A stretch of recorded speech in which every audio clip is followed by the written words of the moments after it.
माझं नाव संजय साठे आहे. मी त्याच्या पीडित व्यक्तीला 55 ते 60,000 रुपये दिले होते.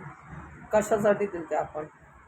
मी त्यांना दवाखान्याच्या कामासाठी पैसे दिले होते. तर त्यांनी लगेच 1-2 महिन्यामध्ये माझे पेन्सिलचं ह्याचं त्याचं काही काम होणार आहे आणि तुम्हाला लगेच देते म्हणून आज 2-3 वर्ष झालं ते काही माझे पैसे देत नाही. त्यांचं नाव आहे इंदू बाळू जाधव.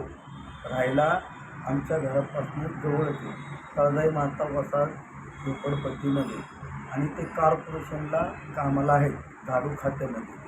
आधीमध्ये जाऊन पण त्यांनी म्हणले की तुम्ही या तिथं देते इथं देते, पण त्यांनी काय आज 2-3 वर्ष झालं पैसे काही दिलेले नाही. तरी सरकारनगर पोलीस स्टेशन यांना विनंती आहे तुम्ही त्यांच्यावर कारवाई करावी. तक्रार वगैरे दिली का आपण? तक्रार काय अजून दिलेली नाही. अजून ते म्हणत होते देते म्हणून. असंच 2.5-3 वर्ष होऊन गेले ते असंच नादी लावतात आणि त्यांच्याकडं भरपूर लोकांचे पैसे आहेत. म्हणजे तुमच्याबरोबर फ्रॉडगिरी झाली? हां, फ्रॉडगिरी झाली थोडक्यात. असं दवाखान्याच्या नावाखाली पैसे घेऊन 1-1.5 महिने दिवस देते असं सांगून आज 2-3 वर्ष होत आले.